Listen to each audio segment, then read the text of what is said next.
No. And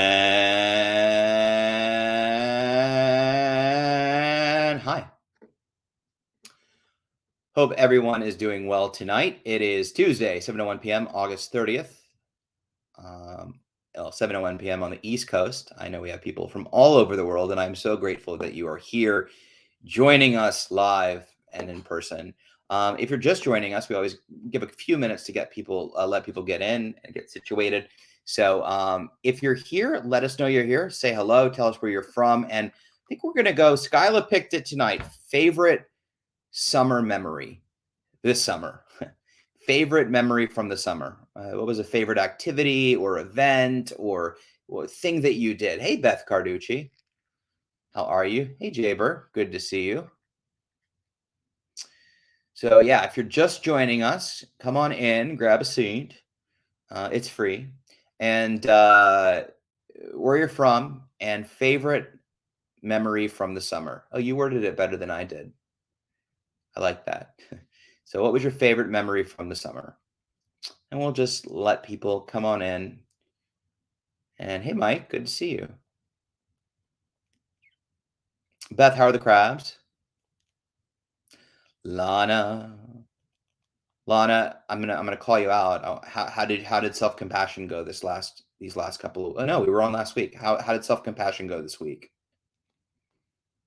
I actually don't think I did very good with it, but I'm curious how you did. Hey, oh, beach with family for sure. I love it. Beach with family always seems like a good time.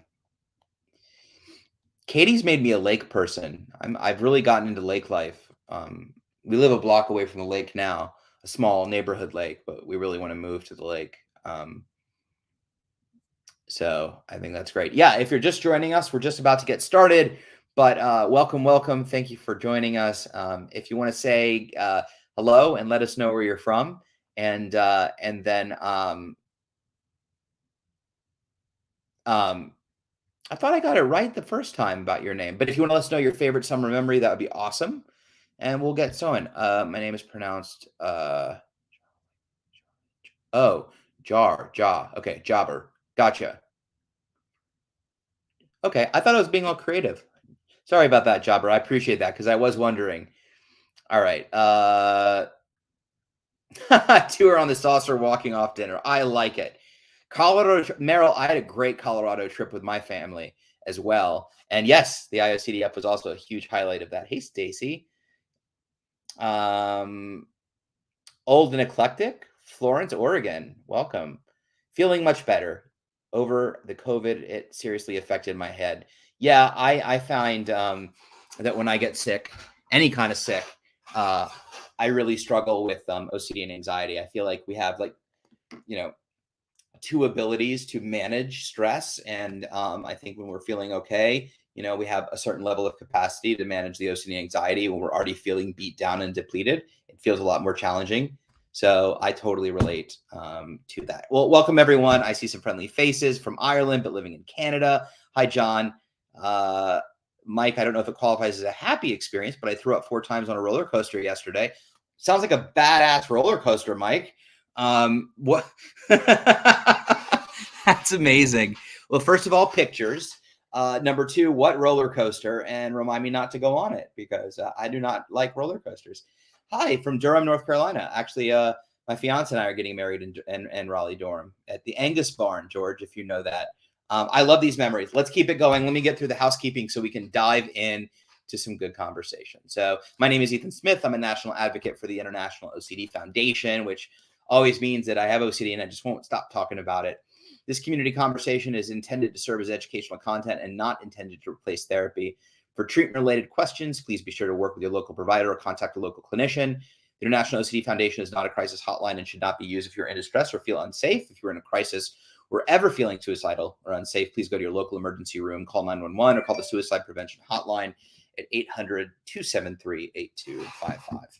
Also, we always want to create a safe space for everyone and be as respectful and kind as we can.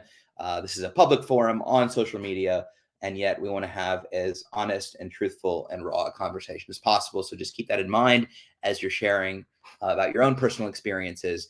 and please be respectful and compassionate and kind to everyone else. With that, hi. Hi, Betsy from Pennsylvania, and Jobber. Okay. Watching the sunset over Lake Ontario while listening to Coldplay. I like that. Do you remember what song from Coldplay? Angus Barn is a good place. I haven't been yet. I'm going to visit. Actually, we're heading up this weekend to visit our grandparents in Raleigh, and we're gonna stop. No, we're not gonna stop this month. We'll go this month. Hello from Poland. Welcome, welcome. It means hello in Polish. Can you read? I hope so. Is it Zesk? Is that right? Zesk? Trying my Polish out. Hey, Panda Scoops. All right. So first of all, and as always, how is everyone doing tonight? How is everyone? It's been a week. Hi, Katie, my beautiful fiance, Katie. How are you? How's everyone doing? What's new? It's been a week, so not too long. And but it's the end of August. Can't believe it's going into September. I don't know if you heard, but the spice latte is back at Starbucks, the pumpkin spice latte. So that's a pretty big deal, and I'm excited for that. Yes, I am getting married. Thank you so much. I appreciate it. I think we're almost a year out, but we're very, very excited. So thank you. Always cool to experience the things in life that you never thought you would get to experience because of OCD. So this is definitely one of them, marrying your best friend and soulmate. And so what a gift, what a gift. So I'll launch into some stories, but quickly, how's everyone doing? How's everyone feeling? What's the latest? Fill me in on your lives. I know last time we talked, some folks were struggling, and we had some really intense, powerful conversations, and but really meaningful conversation. So I hope that that everyone is feeling a little bit better. So, but if you have any questions, feel free to put them in the comment thread as always. And with that, I guess we can talk about. There's a couple topics I've had on my sort of notepad agenda that I've wanted to talk about, but I haven't yet. I was thinking about the statement which we hear a lot, which is, and see if you can relate. Good song, A Sky Full of Stars. I love that. Okay, I'm in. I've always, believe it or not, I have lots of friends in Canada, and I haven't been. It's. I've wanted to go to many areas of Canada, so Katie and I need to do that in the coming months, if not years. Missed tonight's question. Favorite memory from the summer, Deirdre? Favorite memory from the summer. So please feel free to ask. Oh, I'm glad you've been feeling a bit better, Chris. I find spending time outside really helps as well. I tend to be a homebody, a bit of an indoorsy person, but every time I go outside, I'm like, oh, this is nice. I should do it more. So there you go. Feel free to load questions in the comment threads. But I was thinking about my own OCD and anxieties over the last 4 months, and we've talked about them quite a bit. Eating ice cream. What flavor ice cream, Deirdre? We've talked about them quite a bit. And as many of you know, it's been a wonderful 6 months. It's been a stressful 6 months for good reasons, but with that has come a lot of heightened anxiety and OCD.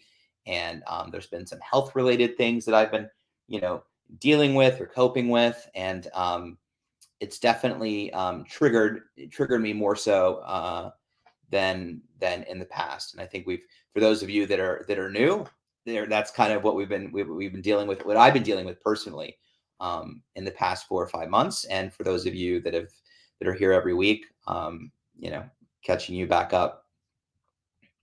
But it begs the question, which we hear all the time,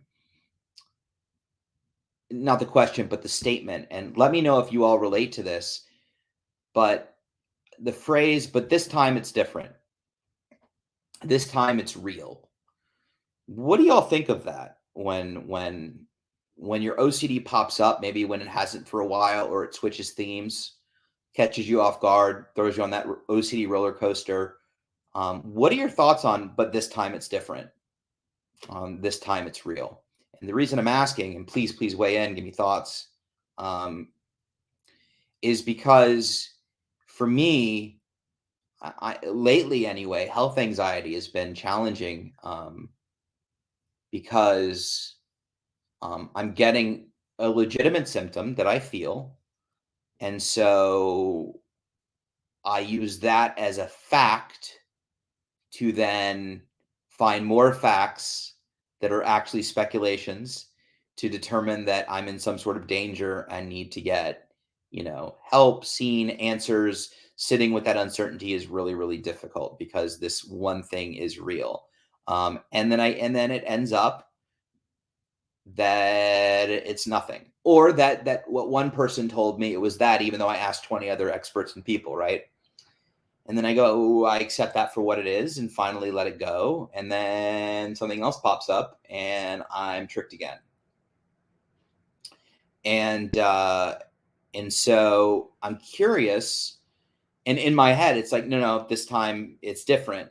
Um, and I understand that when we're talking about the same obsession and compulsion over and over again, where it doesn't change, but it feels different. But there's also times where either there's a shift in theme or a shift in sensation if there's somatic things at play. So for me, these are somatic symptoms, actual things that are happening. And you're right, Dottie, it's not always OCD for sure. And it could be different, but fear is a liar for sure. But curious how in the context of OCD, how you all handle when your brain says, but this time it's different, or this time it's real. What are some of your coping mechanisms? Because that's a tricky line that OCD likes to use to really convince you. Carolina wrote, "I am happy to be here in the place I can talk about OCD with people who understand." Absolutely, Carolina, welcome, and ask any questions that you like or leave any comments that you'd like. Um, uh, and then Lasso R wrote, "Thankfully, I'm thinking this time it's real about how far I've come in my recovery for once, but can imagine how that can also go." I think that's a wonderful thing to say. And this time it's real. I think we can all relate to. I think it's hard we've talked about the little wins and noticing the little wins and celebrating the little wins. And I love that. It's kind of a twist on, we talk about what if, and what if is what if is kind of a symptom of OCD. What if this, what if that, but what if can also be positive, right? What if I get that job that I dreamed of? What if I meet that person? What if I get a raise? So, and I love that twist on it's real this time. I think it's real that I'm, managing pretty good. I'm doing better. That's great too. Panda Scoops wrote, "All the time I feel like I have to have all the answers because one answer might be a game changer, or it may not, but I don't want to miss it because I have to be sure." Yeah, that is the hallmark of OCD, and it will always want all the answers and all the certainty you could possibly get. And Dottie wrote, "Very tricky." It is very tricky for sure. Jobber, why am I having trouble with that? I keep saying Jobber. I get that feeling a lot. My response to the OCD monster is I don't believe in you as a matter of principle. Feeling extraordinarily convincing doesn't change that thinking at all. That's great. I love that. Absolutely.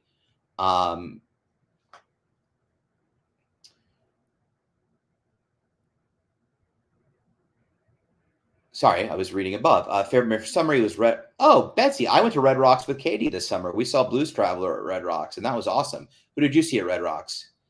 Panda Scoops wrote, "Can OCD also be a temptation? I'm tempted to block someone from the past on my social media account, and if I find out I have an account that I haven't blocked them, I have to do it, or else it's left open." I mean, yeah. I mean, it's this sensation, this just right feeling, this feeling of, I have to do something. OCD is very black and white, all or nothing, and absolute. So typically, if it's all or nothing in that regard, and also encompasses an anxiety or a feeling, chances are it can be OCD related. I was just rereading your question to make sure that I understood it. So yeah, you're basically talking about a dangling thread, that it kind of has to be wrapped up in a neat little bow before you can move on. In this case, you're talking about blocking someone on social, And if there's some account somewhere out there that hasn't done that, then that circle hasn't been completed. And that's very common. And not just your own example, but in conversations, in arguments, in activities, we feel this need for completion. And if something is still outstanding, it feels really uncomfortable. And so, the question becomes now whether that's OCD or not. Do you have accounts open right now where this person isn't blocked, and the thought of it is concerning, but you're able to let it go? Or this takes up a lot of your time and worry until you find that account and block them. If it's really consuming a lot of your time to the point where you're hunting and thinking about and having trouble concentrating, then yeah, that's most likely more OCD. If it comes to mind from time to time, and then you just kind of, oh, whatever, if I see this person or they communicate with me, I'll deal with it then. Then that's probably a really healthy way to think about it, and probably less, the disorder, and more just, a product of whatever the relationship was with the person. But good question. Rich said, I think this time is real is to be expected as part of all OCD themes, regardless of the probability. Yeah, I think that everything with so much of OCD, right? OCD and treatment for OCD isn't about proving that it's not going to happen. It's not about proving that it's ridiculous or, it's simply learning to deal with the uncertainty, to deal with the possibility that something may happen, even though it's most likely OCD and it won't. But this argument that OCD throws at you, even if it's the same fear or the same theme of like, you have to pay attention now. Okay. Because all the other times were OCD, and I'll give you that. But this time, if you don't pay attention, if you don't do something about it, then somebody can get hurt. You'll be irresponsible. You're immoral. You're a bad person. Like when OCD gets so loud, it starts throwing out these ideas of, yeah, but, and I was just curious. I know that's a pitfall for so many people, especially as themes change. So I was curious what some of you did to support yourselves when you're going through that. And I love some of the comments up top. I think those were great. And I love the what if. I mean, I love the, but this time it's real that I'm better and I can fight that. I love that comment. That's such a great comment. So thank you for that.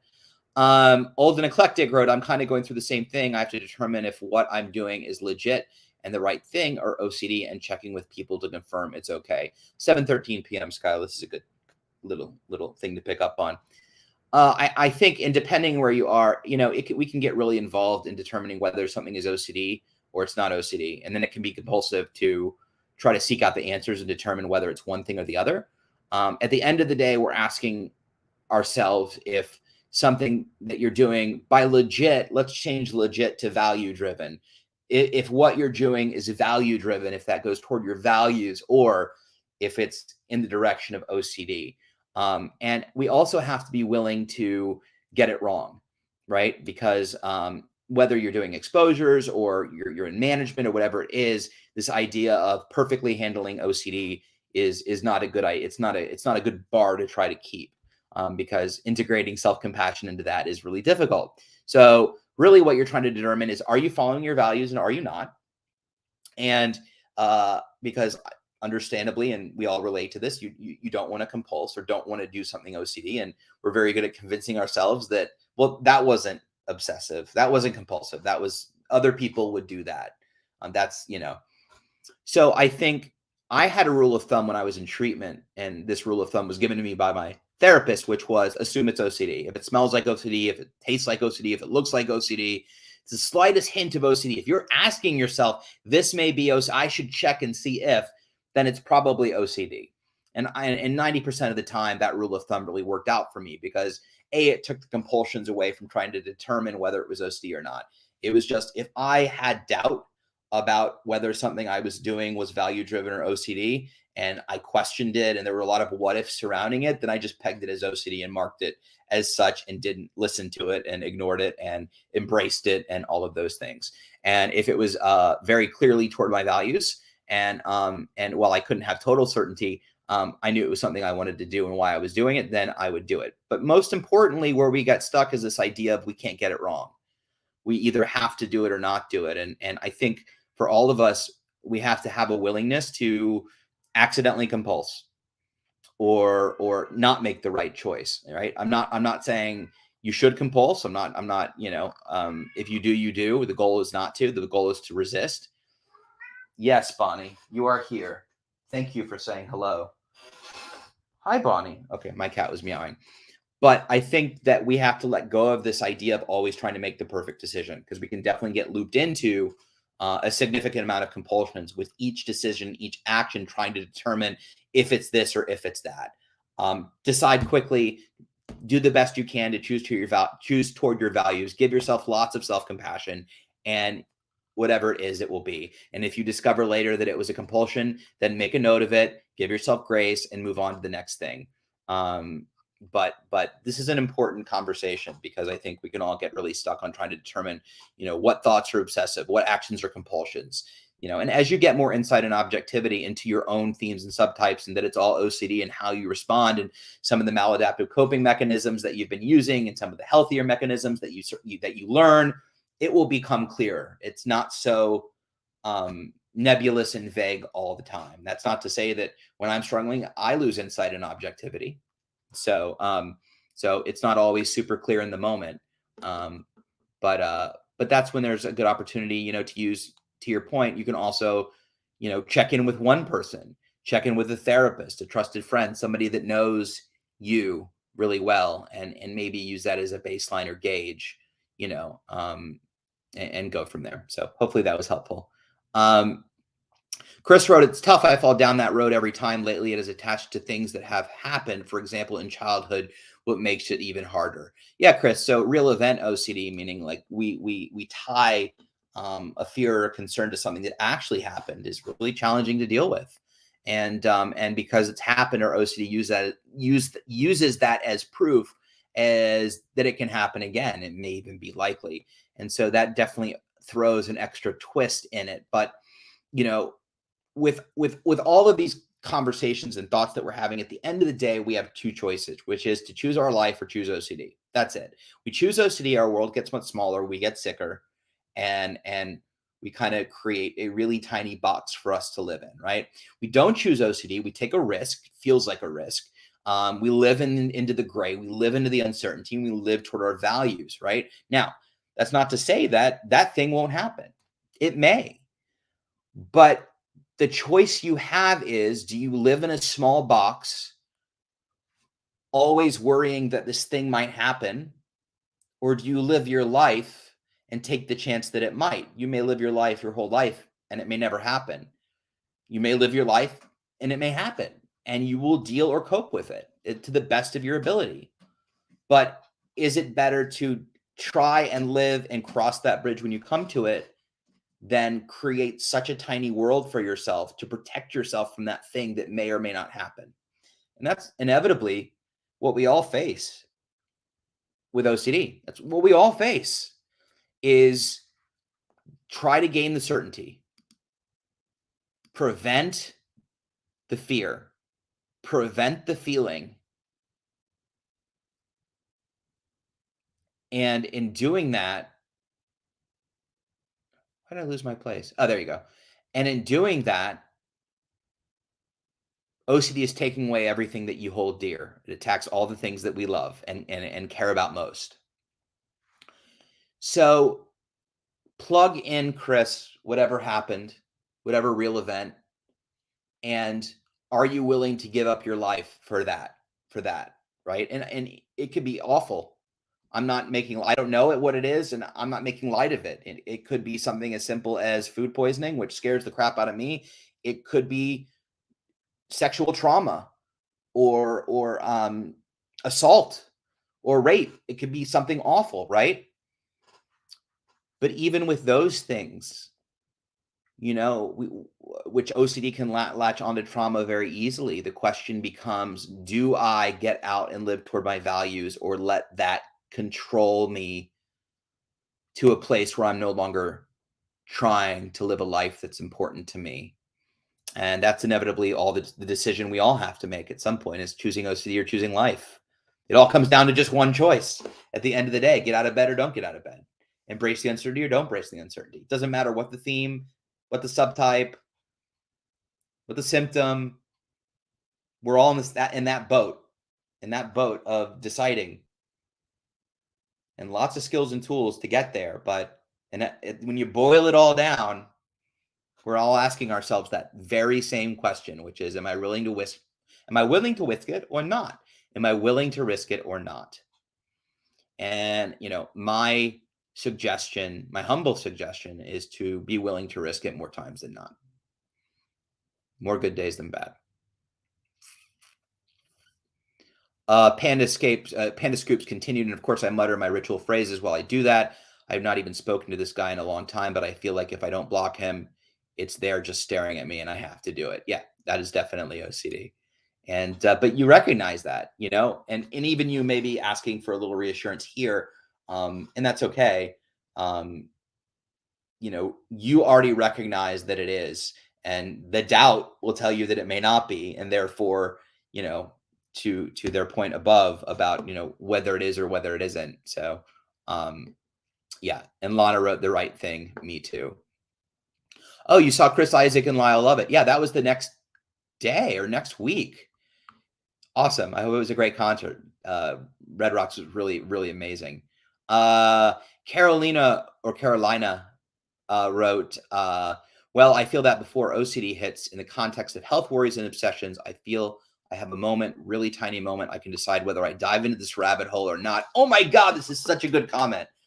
I just clapped like a seal. That was strange. So this is such a good, please, if you're in this, read this comment. This is such a beautiful observation. So I feel I have a moment, a really tiny moment, where I can decide whether I dive into this rabbit hole or not. Oh, this is gorgeous. Okay, so there's a moment and there's a little voice, if you will.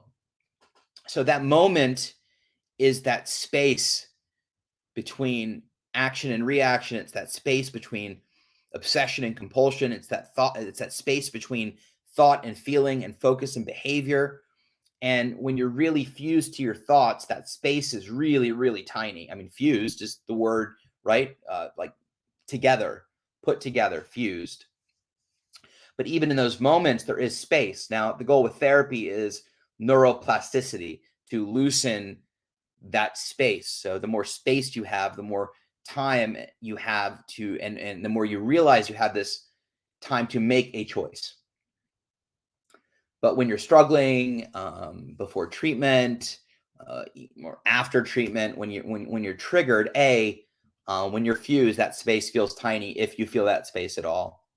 And but also in that tiny moment is also this really soft whisper of a voice. And so dialectical behavioral therapy, or DBT, calls this voice wise mind. So and in DBT, in dialectical behavioral therapy, it talks about there's two minds. There's logical mind, which we use to problem solve and cook and puzzle solve and drive on the left side of the road. And then there's emotional mind, which is exactly what it is: feelings, thoughts. And when you combine logical mind and emotional mind together, you get wise mind. You cannot live in wise mind all the time. You typically live in an emotional mind or in a logic mind the majority of the time. But if you listen carefully, you can find that wise mind, and you really have to tune in. It's like that old FM stations where you kind of find that channel. And I try to do this a lot when I'm really struggling with a decision that I'm not sure whether to make. It usually comes around avoidance decisions, and determining whether it's something I should do or not do, call or not call. And if I try to tune in wise mind, 99.9% of the time, I immediately know the answer to the question before I even ask it. No, this is probably something I don't need to worry about. This probably isn't a big deal. Ignore it. but OCD and that noise jumps so loudly on top of wise mind. It's like just, it's like wise mind is like a little guy on top of a mountain going, hey, and then there's like 400 rocks just fall on that wise mind, and you can't hear anything else but the OCD going, what if, what if, what if, what if, what if, what if, but this, what if, check, call, check, ask. And you're just like, oh, okay, that's what I should do. I should do all of those things. The easiest way I can describe wise mind, and this is just my own perception or observation, is if you're eating dinner and or you're eating something really, really good, and you hit that point where you're really full or you're getting full, and you have that hint of a moment where you say to yourself, I should stop now. This is really good, and I'm having a great time, and blah, blah, blah. So I'm just going to keep eating. And then you keep eating, and you make yourself really full and uncomfortable. That little beat, that little voice that's like, yeah, you should stop, is what I think is wise mind. And so I try to listen for that. And sometimes I do a great job and I listen to it and I hear it. And other times I hear it and don't listen to it because OCD gets loud. But wise mind happens in that space, that tiny moment. And in that tiny moment, you have an opportunity to make a choice. And, if you're not in a place where OCD has a lot of space, where it's not just about wise mind, where you have time to really kind of look at yourself as a crossroads and choose between values and compulsions, and you feel fused. Sometimes in that tiny space, you can find that wise mind, that little piece of your healthy brain that sees through the OCD BS and goes, no, no, no. Like, you know deep down, and you know what you should do. And I try to latch onto it in that tiny space. So I love that. Thank you for taking me on a tangent, but hopefully you all gain something from that little, because there's something very powerful in that tiny space. That tiny space is where kind of the magic exists. Your goal is to take that tiny space and widen it to a much bigger space, to where you have room to navigate and think and determine and make choices, right? So where the compulsions don't feel so automatic. Compulsions are a choice. And when I was told this, I was like, no, they're not. I can't help it. And it's how it feels. But they are a choice. We choose to do compulsions. We are not forced to. There is not some unearthly force that is making us do the compulsion. We are choosing to act on the compulsion. But when we're really struggling, it does not feel like a choice. It feels like I can't help it. I have to do it. When we learn it's a choice, it changes the game, but it also kind of makes us feel a little shitty. Because it's like, well, if it's a choice, then I should be able to just choose not to do it. And yet sorry, I got a text that distracted me. And yet the disorder makes it so strong. Again, it still feels like an I can't, when it's really an I won't. So the idea is to give yourself as much space so you can make that choice by identifying values and making a concerted effort to fight the compulsion, fight the resist. Sorry, I get distracted really easily and I've turned off my text, but nobody bothers me. So the goal is to be able to create enough space to be able to say, well, if I choose this, then I'm heading toward my values and I'm doing things that I love, and I'm going to hopefully achieve the things that I want, or at least have a chance at achieving them. And if I choose that, then my world's going to get a lot smaller and I'm going to be compulsing. And that's the goal. But if you don't have that space, then it's really hard to not compulse, because it can feel automatic. And that's where wise mind can be really handy. Also, radical faith can come in really handy in that space, that brief moment of insight where you're like, I don't care. I just don't want to live this way anymore. So I'm going to take a risk. Even though I can't see the other side, or I'm going to jump and I don't know where I'm going to land, but I'm told I'm going to be okay. So I'm just going to risk it. Mike wrote, the most helpful thing I have found in managing OCD is to look at the function of the behavior. Why am I doing what I am doing?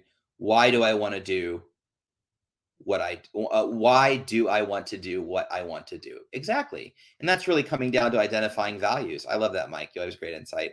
Chris, 7:17. Thank you, Skyla. 7:17 p.m. How do you feel about yourself when OCD keeps making you feel like a terrible person? Yeah, you probably feel terrible. I mean, it's valid. OCD can make you feel like a terrible person for a variety of reasons.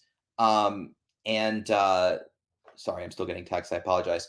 OCD can make you feel terrible for a number of reasons. And, on top of that, just having OCD can make you feel terrible. And then you can feel terrible about having OCD and choosing to compulse. So, but you're not alone in that. With OCD can come a lot of shame, a lot of guilt, a lot of morality issues, especially if your OCD is tied to moral scrupulosity, doing right, being right, protecting people over responsibility. Or Chris, I think you mentioned earlier something in the past, a lot of real event OCD, which I talked about, comes about something that you may not be able to forgive yourself for that you did in the past. Something that was done to you that you may not be able to forgive yourself for, that you're an eternally bad person because this thing happened and because it was real. Well, then it may not be my OCD. I may really actually be this terrible person. I think there's a couple things to glean from this. The first thing is you said OCD and feel. So it's really hard. And as you all know, when I talk about any of these techniques and things that I've learned in my own recovery, I always try to preface it by saying, I say it with humility because it's really challenging. But you have to, just like I said before, you have to be willing to let OCD be right. So the conversation within yourself is, maybe I am a terrible person. I hope I'm not. I don't think I am. It's probably OCD, but I don't have certainty. And if I am a terrible person, then what am I going to do today forward to not be? And we're not in any way, keep in mind, we're talking to the OCD. So you're not acknowledging that you're a terrible person. You're not trying to convince yourself that you're a terrible person, right? It's simply embracing the uncertainty that OCD is throwing your way, which is, hey, Chris, you're an awful person, man. You're just a terrible person, and you don't deserve happiness, joy, to go out and be with friends, whatever. I don't know if I'm touching on things that you relate to, but so the willingness to be a terrible person and accept what the OCD is telling you, and what I mean accept that is not surrender to this idea that you are a terrible person, but just simply say to the bully, sure, I'm a horrible person. I'm terrible. And now I'm going to be a terrible person doing really great things. So I'm going to follow my values, whatever your values are: work, play, family, friends, relationships, helping others. And I'm going to be the best at that, being a terrible person. And over time, and I haven't used the analogy in a while, but OCD is a bully. It is the best bully. OCD is the perfect bully. Just like a middle school bully. I was bullied in school. Sure, maybe a lot of you were. I hope you weren't. Sucked. But OCD is the best bully. And a bully wants you to respond how it wants you to respond. So if a bully says to you, you're a terrible person, they want you to go, oh my God, I'm a terrible person. What if I am? This is horrible. I don't deserve anything. I got to do everything I can. You're right. That's what OCD wants to bully you into submission and make you afraid and make you react. And the more you do that, just like the more you cry or get upset or run away, the more the bully is going to do what it does, or what the bully does. The more you give it your lunch money, the more it's going to bully you. You're giving in every time. If you take the bully's power away from them. So I was bullied a lot in middle school and a little bit in high school about my weight. And I got called a lot of names, and I was bullied quite a bit. And if I treated the bullying then like I would treat OCD, if people were like, I don't know, they said all kinds of things about, oh, if you sit on this or you sit on that, you're so fat that, right? But if I treated that bully like OCD, when the bully walks up to me and the bully says, you're so fat or whatever, I'd be like, yep, I am. I'm the fattest dude here. I'm the best, fattest person I know. I'm going to sit on all your family and just take them out. My butt cheeks are going to snuff out your family. I am fat, and oh gosh, what are we going to do about that? Can I have a hot dog? Can you buy me a hot dog? Okay. And what we've done now is we've taken all the power away from the bully's got nothing to say to me now. I've taken all his lines. It's like the scene in it's like the scene in 8 Mile where Eminem is battle rapping at the end. Hopefully you've seen the end. Sorry, spoiler alert. But he takes all his lines. He humiliates himself. And that's what we have to do to OCD. When you take OCD's best lines, OCD's got nothing to say. So it's not actually trying to convince yourself that you are. It's simply using OCD against itself. Yeah, OCD, I'm this, I'm that, I'm this, I'm that. What do you got to say now? And over time, that bully realizes that it doesn't have an audience. OCD realizes that it doesn't have an audience in your head. And this is the same for everyone here. Everyone here, regardless of what your subtype or symptom is. Don't give OCD an audience. Don't give it the reaction that it craves and that it wants. When you stop and when you talk back to it, yep, you're right. I agree. All those things and more, twice as bad. That OCD stops bullying, and it gets smaller and smaller until it's just a whisper, or maybe it goes away for a while. And when it comes back just a little bit, just a teeny bully, and you step on it. Yep. So that's my favorite analogy about OCD, and I think it hits it pretty dead on. Beth Carducci, 722. Can you believe I did an ERP? I haven't had coffee in almost 2 years. I have contamination issues due to the pandemic, staying in for 2.5 years. I was afraid to get a coffee container because of people touching it and maybe viruses on it. I can only buy things that are in boxes. I wash up boxes and put the contents in the freezer. I feel safer because nobody can touch the contents inside. So tomorrow is my birthday, and I bought coffee and promised myself I would wipe boxes off and throw them out and empty the food containers on my counter. Trying to find best comments to continue her statement. Where's the rest of it? Do you have it, Skyla? Can you put it in private chat, the rest of that comment, if you have it on your end? But I'm guessing that you finished it and you got coffee. And by the way, happy birthday. Happy birthday. Okay, Skyla just texted me, or private chatted me. Hold, please. Okay, trying to find it now. No problem. If you can, the original was at 7:22 p.m.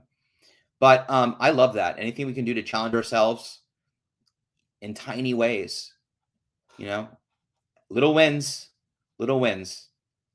make big wins. And I apologize. Sometimes this interface knocks my my comments off, and it just put everything up, so I lost my place. Apologies. Beth, stay tuned. I want to hear. And if we didn't have it, tell us at the end what you did. 7:25 p.m. It really is a beautiful thing to test anxiety. Let it flare up and see if it really will end you. Spoiler alert, it won't, and it will make you strong, and it will be made stronger through each test. Absolutely. Our inner strength is insane. It really is. Individuals with OCD, man, our inner strength is so like strength we didn't know we had. When we're put to the test and put in that position and our face is up against the fire, you will surprise yourself. And what you think you can't do or aren't capable of doing, you are. You are. When it comes to fighting your OCD, you are. And that's the other piece of this fact, is everything that I talked about before, plus you can handle it. You can walk through the fire. You can deal. I swear that in my own journey, I probably feel like I feel like I hit 6 or 7 lows. Over the when I thought I couldn't get any lower, I would get lower. Sorry, I lost my place again, so I'm trying to find where I was. And I would think, oh man, if this gets any worse, I can't handle it. I can't deal with it. I'm done. And I finally got to a bottom where I didn't feel like there was any more bottom, and yet I came back from it.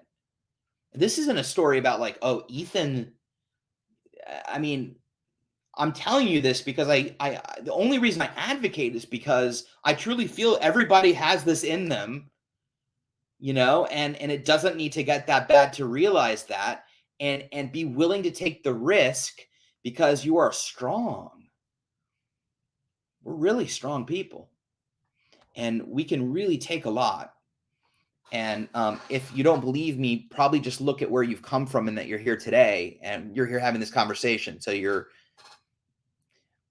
but these bottoms that I hit, I found inner strength I didn't know I had.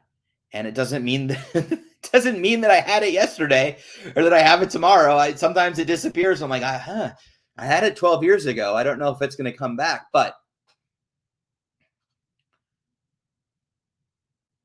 you're strong. You're stronger than you think you are. I truly believe. I know that. I know that.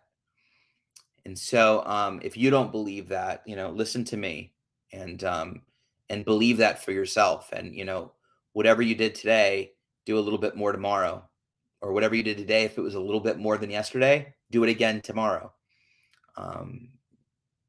Because when you find that inner strength and that spark, and I mean, Mary, I'm sorry, Beth. I mean, that's a perfect example, the coffee. Like, oh, okay. I just got word. I just got word that Beth's comment finished at 7:45 p.m. So I'm going to scroll down quickly because I'm dying to know how.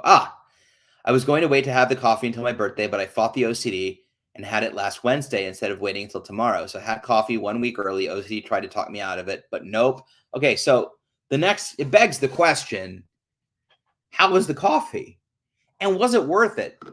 Back me up on this. Back me up on this little win, this strength thing. Back me up. How did this feel, Beth? And incidentally, what kind of coffee was it? Because like if it was so good, you were like, screw this. I love coffee. This is a value. I'm gonna have coffee. And it was 2.5 years. Like, we all got to know what kind of coffee it was, because clearly it's good coffee. But you know what? Even if it wasn't that good, you crushed it. So that's awesome. Thank you for sharing that. And thank you, and an Lasso R for the comment. I love that. OCD is telling me you're not going to have a good day today because you didn't do what you were supposed to. I just try to delay the compulsion as much as I can, but I know it's there. It doesn't feel good. Delaying is okay too. There's an aspect of white knuckling, they call it, which is basically just kind of holding on and trying not to. My cat just walked in with a soccer ball. That's strange. Although last time, if you remember, my cat was licking her butt. So, I mean, anything can happen on this show. Okay. Do you have something to say about OCD? Sorry. I need to close my door. Katie, remind me to close my door next time.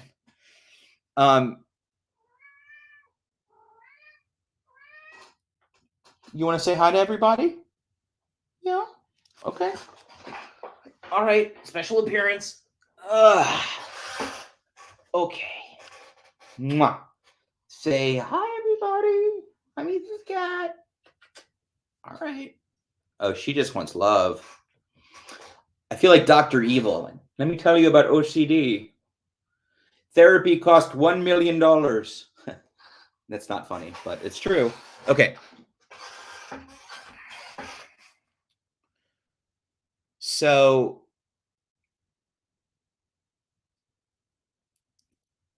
resisting the compulsion is really important. We just want to make sure that we're resisting it in a way that isn't just bearing down, because it's exhausting to do that. And but like, I applaud the desire to resist and delay it as long as you can. And that's part of ERP. The other part of it is like to understand why you're doing it, to learn to embrace the uncertainty and the anxiety, to sit with it, to accept it, accept the discomfort, and instead of just kind of gritting and bearing it and just waiting till it all explodes. And you're so welcome for doing the live stream. Let me scroll down here, and this is not off topic. Jobber at 7:28 p.m. Sorry, slightly off topic. Do you know of any examples of how people have to deal with feeling inferior at work due to OCD affecting their performance? So this is a great question. we could do a whole stream on this. So yes, it's work, school, relationship. You know, I mean, the reality is OCD affects performance and can definitely make us feel inferior in a lot of different areas. You know, there's a multitude of ways to deal with this specifically. And it's kind of a hard question to answer in the sense that without knowing your specific details, it can look like anything from definitely trying to access treatment and therapy to see, well, let me rephrase that. You know, is your work actually being affected? Is your performance actually being affected, or is how you're perceiving that? Are you feeling inferior because of your performance? I'm taking you at your word. But all of these things we can, you know, start to, well, that person's doing it better. We like to compare, but, you know, assuming that, which is very common, assuming that OCD is taking up so much bandwidth, both obsessing and compulsing, that your performance is not where you want it to be with work. And then, you know, you feel inferior to everyone else for not having that struggle. You know, that's very common. Some ways to approach that are everything. And this is, I'm not a clinician. This is not something you should go do tomorrow, but things to think about, reflect on, and explore for yourself is everything from definitely, if you can access treatment, if you're currently seeking treatment. I mean, the number one goal is to, you know, put OCD back in its place to where, you know, it's not affecting your performance. So when it's not doing that, the inferiority will go away. You know, while you're doing that, just like school, there is possibilities for accommodations, potentially, if you're in a line of work where you feel comfortable, if you have a close relationship with your boss or manager, or whoever you're working for or with, and there's a comfort level to talk about it. Again, I'm not suggesting that you go into work tomorrow and say, I have OCD, you know, I need accommodations. But there are individuals, and lots of them, that have had those conversations after, you know, talking to clinicians and talking to support and really understanding well their circumstances, so they can make an educated decision for themselves. So, you know, are you in therapy? Are you getting treatment? Are you working on the OCD? Have you been, are you saying your performance isn't as good? Has a boss or manager come up to you and said, you know, we're not pleased with what you're doing. We're noticing a difference in your work. Because what we perceive and what's actually happening can be two different things. So there's a lot here at play, and I would say definitely exploring that with yourself and ideally a clinician or a treatment provider would be best case scenario. Or, you know, at least having some consultation with somebody that may be able to direct you based on your own personal experience. But it can get better. You can, you know, absolutely, obviously with treatment, get OCD under control and managed to where it's not affecting your work or performance. And that feeling goes away, all the way down to, you know, if you're in treatment and you need accommodations while you're doing it to keep your job, then that's also a possibility, and kind of all the variations in between. So there's just a lot of nuance and a lot of room to maneuver within that question. So, but yeah, definitely not alone, definitely not off topic. And if you feel like sharing more next time, also tomorrow, I don't know what the topic is tomorrow, but they're doing, they have a Ask the Experts tomorrow with Dr. McInvale and Callie Warner, who's a great therapist and an athlete. And you can also ask the question there and see what they would say. But we can, I'm getting a secret text. Oh, great. It's a live Q&A. So yeah, Jobber, feel free to jump on and see what maybe Liz and Callie have to suggest. They'll definitely have some suggestions as well. And so, but great question. And let's definitely explore it more.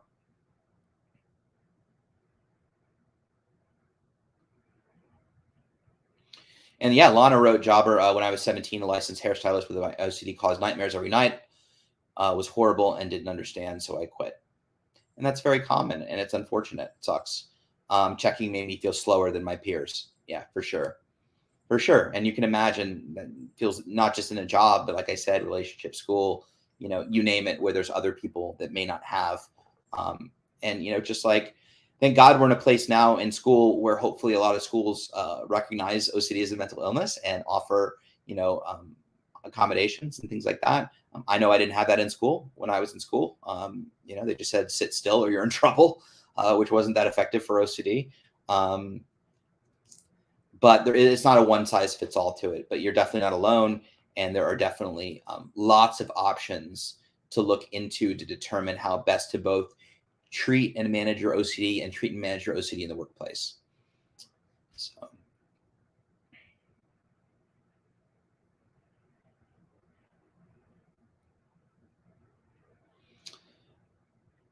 Most sent at 7:35 p.m. wrote, my OCD is going worse day by day because I'm not able to figure out when it starts. And when I start compulsions, I don't how I feel before OCD, but now it's very hard and tired feelings. I'm sure everybody can relate to that, Mosen. And I'm sorry you're feeling that way. There is hope. There's help.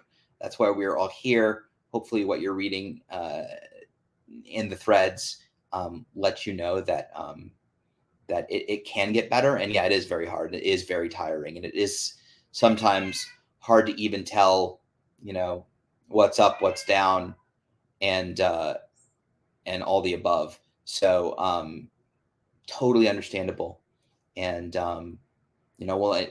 treatment, therapy, self-help, it all works. And it's challenging and hard, and it can be difficult to access. But I think that we have an amazing community here, and hopefully you found a little bit of support here. And thank you for being here. And if you're able to access treatment and therapy, my cat is going nuts and is so hard to focus. Bonnie, I don't know if y'all can hear her. That's twice. She's trying to still focus here. Okay, I believe you. I am so sorry. Not making light at all. I just apologize. But anyway, okay, I'm going to close my door next time, I promise. It is hard to know how you felt before and to compare, and it can just be very, very confusing. I'll give out my email at the end of the night, and we can definitely talk about this further, and I'll give out some different resources as well. But thank you for sharing. I really appreciate it. We're coming up on the 8 o'clock hour. I'm just going to quickly scroll down, see if anything else comes to mind for anybody. But I love the conversation. This is fantastic. I love all of your support for each other.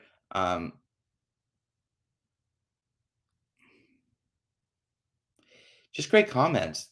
I don't see any just I get so moved by everyone's ability to support one another. Kayla, I wrote, on a lighter note, please do thank your cats for being significantly more modest this week. Yeah, you spoke too soon. Bonnie is not having that. So, but this insight into what everybody's talking about and funny and did I say funny? Everybody's talking about is so insightful and smart and intelligent. So I thank you for advocating on behalf of yourself and others. I love these. I love this time together because it is so meaningful, and everyone has such good insight. And I know I get so much from you all. So thank you, thank you, thank you, thank you. With all of that, let's go ahead and wrap up. First of all, I want to thank Skyla and the IOCDF for keeping the lights on, so to speak.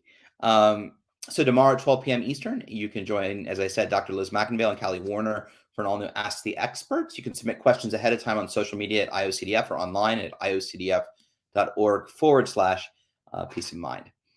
The 2022 Spanish Language OCD Conference is just 2 weeks away, and volunteer applications for bilingual Spanish-English speakers are still open.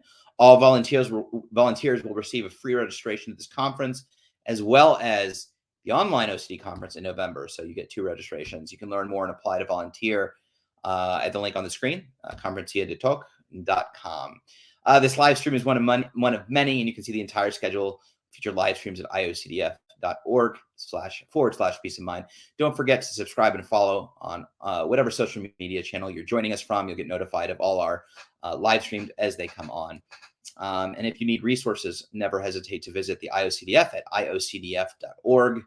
You can also email them at info@iocdf.org. Last but not least, I always like to give out my email address. Never hesitate to email me. A little behind on emails as I was last week, but I'm trying to get caught up. Incidentally, this is my personal email address. These only go to me. I'm the only one that sees them. The IOCDF doesn't check them, so please feel free. It's not a secure email. It's a Gmail. It's just a Gmail, but feel free to email me. And if you have any questions, comments, if you like what I said, if you hate what I said, it's completely open forum. You can email me at justethan@iocdf.org. So justethan@iocdf.org. Email me there, and I will definitely get back. Give me a moment, but I will definitely get back to you. As always, thank you. I know I was a little distracted today by cats and texts, and I sincerely apologize for those of you if it came off off-putting or that I wasn't taking things seriously. That was if you know me, you know that's not the case. I know it's not a Gmail. It's Deirdre. Go drink coffee. It's yes. But in all seriousness, obviously, I take this very seriously, and I take everything that you say very seriously, and appreciate your thoughts and insights and comments and your feelings and everything that you share. So I apologize for the interruptions tonight. But as always, I thank you so much for being here, spending your time with us. Next week, incidentally, I'm just looking over at my calendar. We have a town hall. It is on metacognitive therapy, so ICBT, which is a very hot topic right now. I will be a guest this time. I will not be hosting. I will be a guest along with Dr. Reed Wilson, Dr. John Abramowitz, and a therapist, Brittany Goff. It's going to be a really good conversation, so you won't want to miss that. And then the following week is a community conversations. I will actually be unavailable. Lead advocate Tom Smalley, who is fantastic and awesome, will be stepping in for me. Show him some love. He's an amazing advocate, an incredible guy, an incredible athlete, and just has such great insight and stories. So that's kind of the update on my end of things for the next few weeks. With all that being said, thank you for sharing your Tuesday evening with me. Stay safe, feel the feels, stay vigilant, don't let OCD off the hook, and we will see you.